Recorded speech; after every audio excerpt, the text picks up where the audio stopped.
hey, hello, yo soy Ale y estoy aquí para enseñarte inglés desde la comodidad de tu casa. El día de hoy vamos a hablar de los verbos auxiliares. Son muy similares a los verbos modales que vimos en la clase pasada, pero tienen dos distinciones muy importantes. La primera es que no usan la palabra to antes del verbo. Y la segunda cosa diferente es que no se conjugan. Aunque estemos hablando de la tercera persona, no le vamos a agregar una S al final. El primer verbo auxiliar que vamos a ver hoy es can. La pronunciación es como entre una E y una A. Can. Aquí podemos ver la primera distinción de no usar to. I can walk. Puedo caminar. Estamos usando la acción caminar en infinitivo por el uso de can. El verbo auxiliar nos impide usar la palabra to. En la segunda frase podemos notar que tampoco vamos a conjugar el verbo can sin la S. El segundo verbo auxiliar es must, deber, must. Estos ejemplos están siguiendo las mismas reglas. I must walk my dog. Debo pasear a mi perro. Aquí tenemos otra definición en español para la palabra walk, que en el ejemplo pasado significó caminar, aquí significa pasear. Y la combinación de I must la podemos traducir como yo debo o simplemente debo. La segunda oración, she must stay at home, significa debe quedarse en casa. Must no se va a conjugar ni porque estamos usando la tercera persona, ella.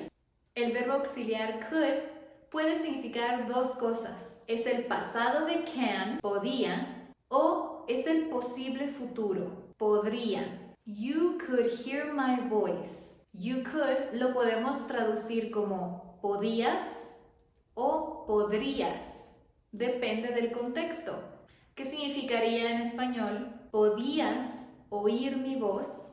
O ¿podrías oír mi voz? En la segunda frase, they could play a game, vamos a hacer lo mismo. Vamos a interpretar la frase dependiendo del resto de la frase, el resto de la historia, porque puede ser ellos podían jugar un juego o ellos podrían jugar un juego. El siguiente verbo auxiliar es should, debería. Y tenemos las dos frases. You should wash your hands. Tú deberías lavarte las manos. He should listen to this song. Él debería escuchar esta canción. El verbo auxiliar would no es una palabra específica en español, sino una conjugación. Se podría entender como el condicional de un verbo.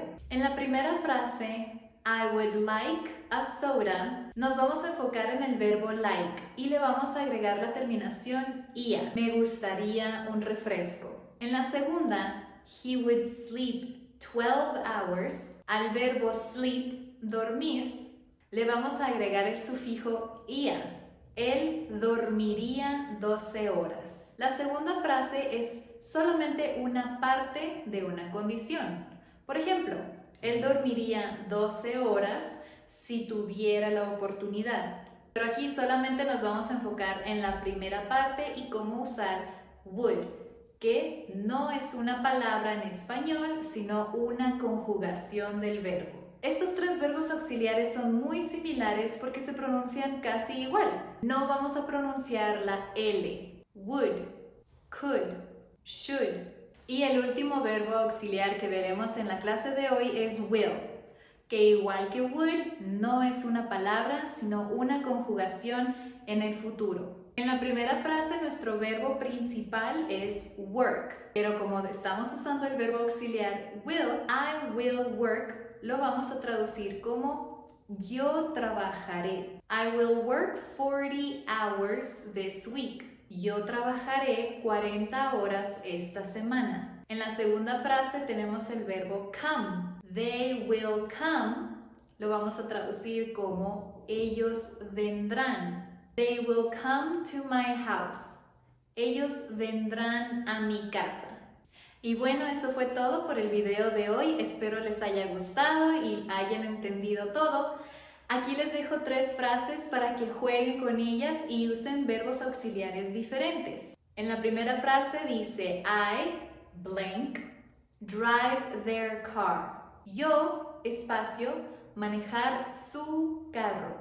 Su de ellos, their. La segunda, he, blank, swim at the beach. Él, espacio, nadar en la playa. Y la número 3 dice, you, blank, study with me. Tú, espacio, estudiar conmigo. Jueguen con las frases, llénenlo con los verbos auxiliares que vimos el día de hoy y déjenme en los comentarios la traducción de cómo quedaría en español. Ahora sí les puedo decir en inglés, I will see you next time. Los veré a la próxima. Bye.